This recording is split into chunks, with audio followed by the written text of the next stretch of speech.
Android phone হোক কিংবা smartphone হোক কিংবা অ্যাপেল ফোন হোক, ফোন কেনার পরে আপনারা দেখেছেন সেই ফোনে চলে আসে আপডেট।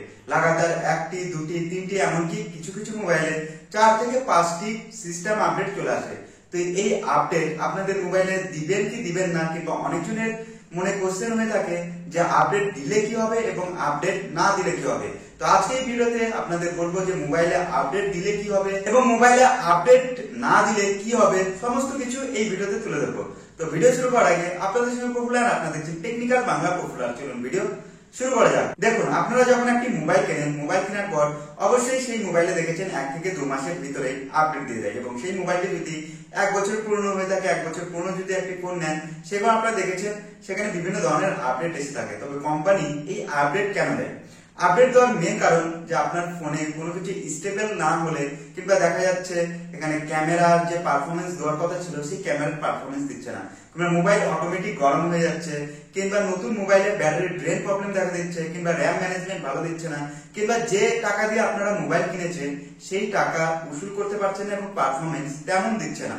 তো এই ধরনের প্রবলেম যখন কাস্টমাররা বিভিন্ন ধরনের কাস্টমার কেয়ার কিংবা অনলাইন কিংবা টুইটারে কিংবা তাদের সার্ভারে যে বিভিন্ন ভাবে নোটিস করে, তখন সেই কোম্পানি সেটিকে ইমপ্লিমেন্ট করার জন্য বিভিন্ন ধরনের সফটওয়্যার আপডেট নিয়ে আসে এবং সেই সফটওয়্যার আপডেটের মাধ্যমে এই ধরনের প্রবলেম সলভ করে থাকে। তো মেনলি বলা যেতে পারে যে সফটওয়্যার আপডেট দেওয়ার মেন কারণ হচ্ছে আপনাদের ফোনে কোনো প্রবলেম হলে কিংবা সিকিউরিটি যে হয়ে থাকে সেই সিকিউরিটিকে আপডেট করার জন্য এবং আপনার ডেটা যেন লিক না হয় সেটির কারণে কোম্পানি মোবাইলে আপডেট দিয়ে থাকে। এছাড়াও আপডেট দেওয়ার মেন কারণ যেটা হচ্ছে বিভিন্ন ধরনের নিউ ফিচার। বিভিন্ন ধরনের নিউ ফিচার হিসেবে দেখা যাচ্ছে আপনি যখন একটি মোবাইল কিনেছেন সেই মোবাইলে ছিল অপারেটিং সিস্টেম হিসেবে অ্যান্ড্রয়েড 13, তবে 1 বছর পরে দেখা যাচ্ছে অ্যান্ড্রয়েড 14 চলে এসেছে।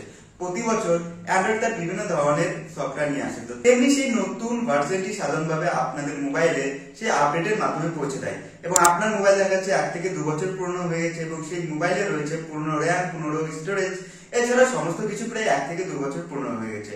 তো তখন আপডেট দিলে কি হবে, যে নতুন ফিচারের জন্য যদি আপনারা আপনার মোবাইলকে আপডেট দেন, তখন আপনাদের মোবাইলটি সেটি স্লো হয়ে যাবে এবং এই ঘটনাগুলি হয়ে থাকে সাধারণভাবে যে সমস্ত ফোনের প্রাইস অনেক কম হয়ে থাকে কিংবা লো বাজেটের যে প্রাইস হয়ে থাকে এবং কিছু কিছু মিডিল রেঞ্জের ফোনে এই ধরনের প্রবলেম দেখা যায়। বাকি যে সমস্ত মিডিল রেঞ্জের আপারে যে সমস্ত ফোন হয়ে থাকে সেই সমস্ত ফোনে এই ধরনের প্রবলেম দেখা যায় না, কিংবা যে ফ্ল্যাগশিপ ফোনগুলি হয়ে থাকে সেই সমস্ত ফোনেও এই ধরনের প্রবলেম দেখা যায় না।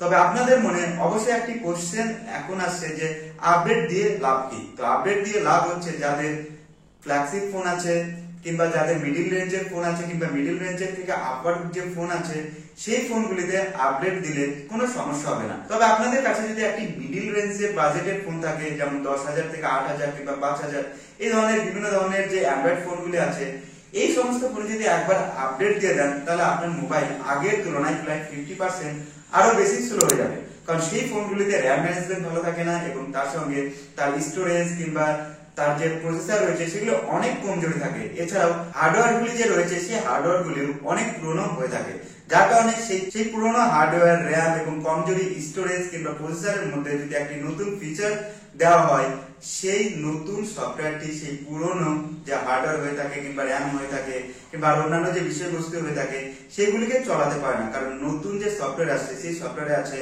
নতুন গ্রাফিক্স, নতুন অ্যানিমেশন, ব্যাকগ্রাউন্ডে বিভিন্ন ধরনের অ্যাপ্লিকেশন চলার জন্য বিভিন্ন ধরনের বিষয়বস্তু রয়েছে যেগুলি একটি লো বাজেটের ফোন সেটি বহন করতে পারে না।